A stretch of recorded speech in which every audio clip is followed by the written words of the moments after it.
नमस्कार मित्रों, स्वागत है आपका अपने चैनल अनुराधा सीरीज भक्ति सागर में। आज मैं आप लोगों को जन्माष्टमी के बारे में बताऊंगी। जन्माष्टमी हम लोग 2022 में कब मनाएं, कैसे मनाएं और क्यों मनाएं, जन्माष्टमी क्या है, इन सब विषय पे आज हम लोग बात करेंगे। अगर आप लोगों को मेरा वीडियो अच्छा लगे, पसंद आए तो इसे ज़्यादा से ज़्यादा लोगों में शेयर करें और मेरे चैनल को सब्सक्राइब करें। गोविंदा बाल गोपाल कान्हा, गोपाल जैसे लगभग 108 नामों से पुकारे जाने वाले भगवान युगों युगों से हर दिल में बसते हैं। उन्होंने पृथ्वी पर एक आम मानव की तरह जन्म लेकर पृथ्वी को दुष्टों के संहार से बचाया। इसलिए हजारों वर्षों से जन्माष्टमी के पर्व को पूरी श्रद्धा के साथ हिंदुओं द्वारा महोत्सव के रूप में मनाया जाता है। इसलिए हम सभी को जन्माष्टमी कब मनाई जाती है, कैसे मनाई जाती है और जन्माष्टमी का महत्व क्या है, ये मैं आज आप लोगों को बताऊंगी। सबसे पहले हम लोग जानते हैं कि जन्माष्टमी क्या है। जन्माष्टमी का यह पर्व प्रत्येक हिंदू के लिए एक विशेष दिन होता है।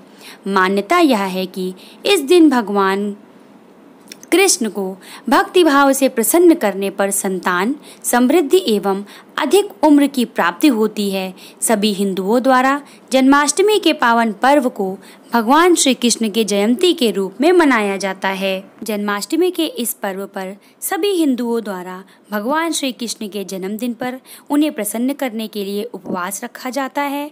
मंदिरों में सजावट की जाती है एवं कई स्थानों पर कृष्ण रासलीला का आयोजन भी किया जाता है। जानते हैं कि 2022 में जन्माष्टमी कब मनाई जाएगी। भाद्रपद माह में कृष्ण पक्ष की अष्टमी को मध्य रात्रि में मथुरा नगरी में कृष्ण भगवान ने पृथ्वी पर अपना अवतार लिया। उस समय मथुरा के राजा अत्याचारी कंस के प्रहार से प्रजा काफी दुखी थी। इसलिए दीन दुखियों के रक्षक भगवान श्री कृष्ण स्वयं इस दिन पृथ्वी पर अवतरित हुए तथा उन्होंने कंस का वध किया।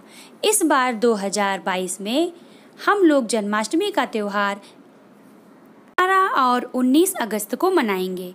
पंचांग के अनुसार इस बार जन्माष्टमी 19 अगस्त को मनाई जाएगी। अष्टमी तिथि आरंभ होगी 18 अगस्त रात्रि 9:20 पर। अष्टमी तिथि समाप्त होगी 19 अगस्त रात्रि 11:59 पर। अब हम लोग जानेंगे कि जन्माष्टमी कैसे मनाई जाती है।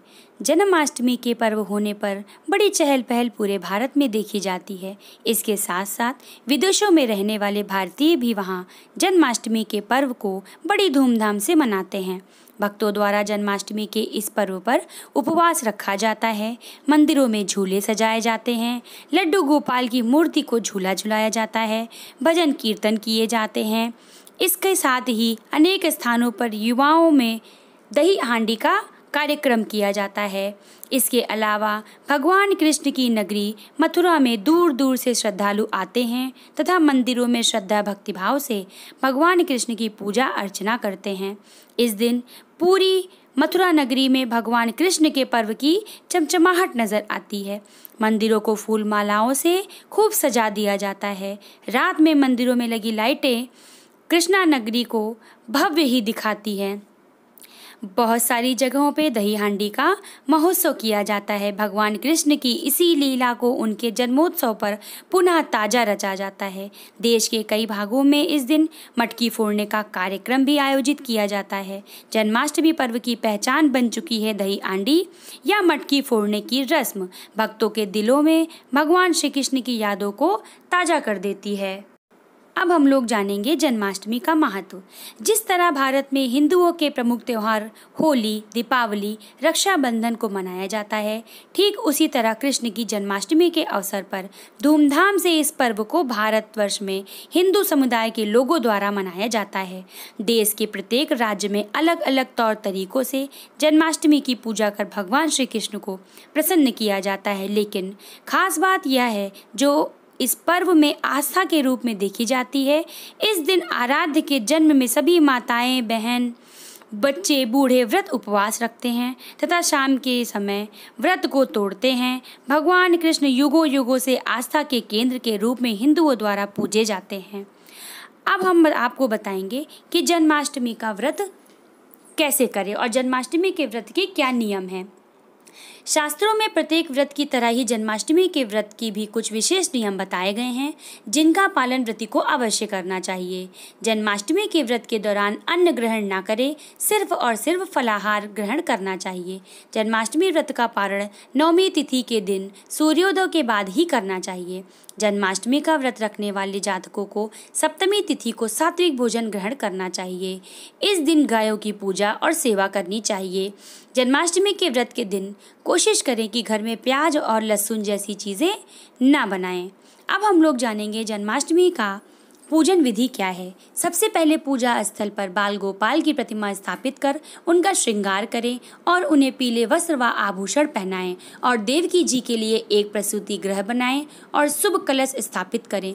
लड्डू गोपाल को माखन मिश्री का भोग लगाएं। अब अंत में उन्हें झूला झुलाएं और विधिवत पूजा संपन्न करें। पारण मुहूर्त में ही पारण करें। जन्माष्टमी के दिन भगवान श्री कृष्ण के बाल स्वरूप की पूजा की जाती है। जन्माष्टमी का व्रत अष्टमी तिथि से शुरू होकर नवमी तिथि के दिन पारण किया जाता है। अब मैं आप लोगों को बताऊंगी कि जन्माष्टमी के दिन जब हम लोग पारण करें तो किन किन चीज़ों का दान करें। शास्त्रों के अनुसार किसी भी व्रत के बाद कुछ भी विशेष चीज़ों का दान अवश्य करना चाहिए, उससे हम लोगों को और अधिक फल मिलता है। जन्माष्टमी व्रत का पारण और दान करने से व्यक्ति को दीर्घायु, सुख समृद्धि और साथ ही मनोकामना की पूर्ति होती है। व्रत के अगले दिन किसी ब्राह्मण को या जरूरतमंद को अन्न, वस्त्र, रजत, स्वर्ण व मुद्रा का दान करना चाहिए। इस दिन फल और अनाज दान देने से सफलता की प्राप्ति होती है। भगवान श्री कृष्ण पीताम्बरधारी हैं, इसलिए जन्माष्टमी व्रत के बाद पीले रंग के वस्त्र व अनाज का दान करने से धन धान्य का वरदान मिलता है। आशा करती हूँ आप लोगों को मेरा वीडियो पसंद आया होगा। अगर आप लोगों को मेरा वीडियो पसंद आया हो तो कमेंट बॉक्स में जय भोलेनाथ ज़रूर लिखें और ज़्यादा से ज़्यादा लोगों में मेरा वीडियो शेयर करें और मेरे चैनल को सब्सक्राइब करें। जय भोलेनाथ।